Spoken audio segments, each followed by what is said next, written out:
on here and just share a little bit about from a blog post that I wrote like a week ago.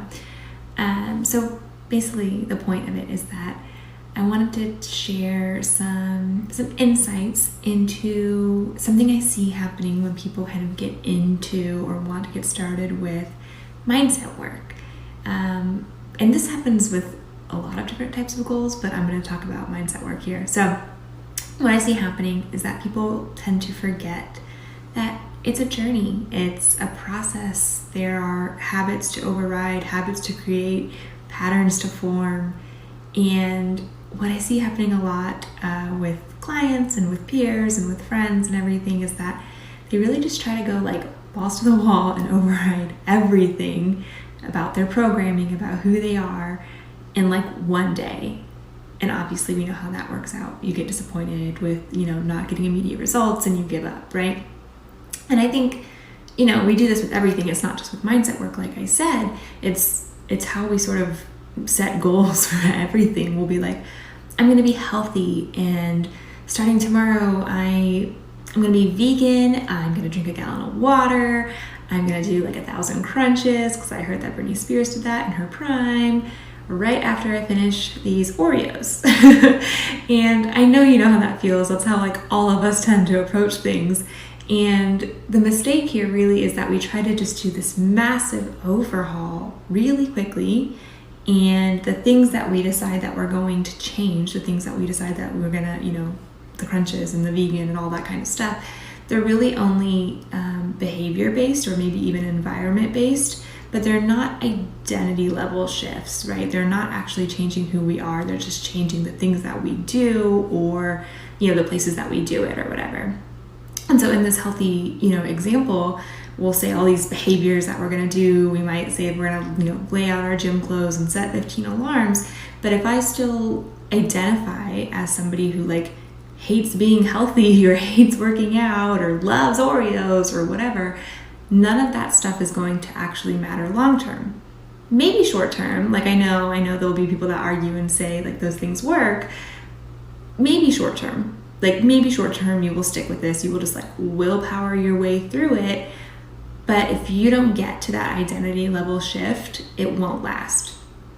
So in regards to like the mindset work piece, I see this playing out quite a bit. People will like, follow some people on Instagram and be like amazed. They'll go get all these crystals and these tarot decks and they'll, write their affirmations or say their mantras or whatever. And that's cool. I mean, I love all that stuff too. Get the journal, do the thing, whatever. But they don't ever actually take it a step further and start to do the work. They do like the fun, pretty stuff. And I love the fun, pretty stuff. Totally sign me up for that. No judgment. But if you want a real transformation, you have to do real work. You actually have to do things and shift that identity level. That is what the work here is. We have to change at that identity level. We have to identify as somebody who is what we want to be, who has what we want, whatever that might be for you, right? We've got to make this commitment, this consistent commitment, that's hard to say, consistent commitment to showing up as that person, to making decisions as that person, to being that person, forming those habits, making those patterns, making those choices, and letting go of the old identity that, no longer serves us, right? And all of that work, that's not necessarily done overnight. And like even with tools that I use, tools that I swear by, things that are in NLP, hypnosis, like those things can be really quick and really transformative, but there's still beliefs and stories that we have to uncover before those things can even take place, before those things can even matter, right? Wounds have to be like found and cut open before we can even start to actually heal them. So I know that maybe this sounds like a little abrasive and like, oh, you're doing things wrong. And that's not the point here. That's not what I'm trying to do.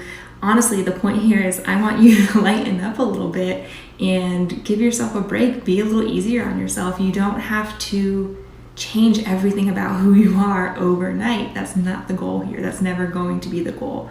You can start getting into mindset work. You can start being the thinker of your thoughts. You can start looking inward.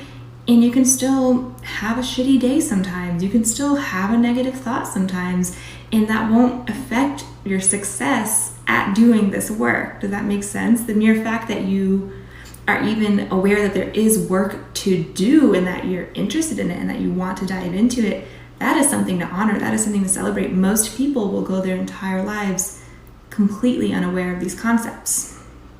So, if you want the crystals and you want the cards and you want all that stuff, totally support it.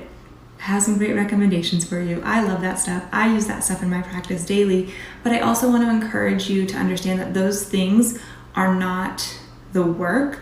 They are tools that might help you with the work, but really actual work comes down to shifting that identity level, being that person that you want to be. And that takes time, that takes practice, that takes dedication, that takes forgiveness for when you mess up, whatever that means. You will mess up, you are human, it's fine. But this work, it'll get easier. I mean, it's just like tying your shoes or driving a car, something that eventually becomes automatic, autopilot, if you keep moving forward, if you keep practicing.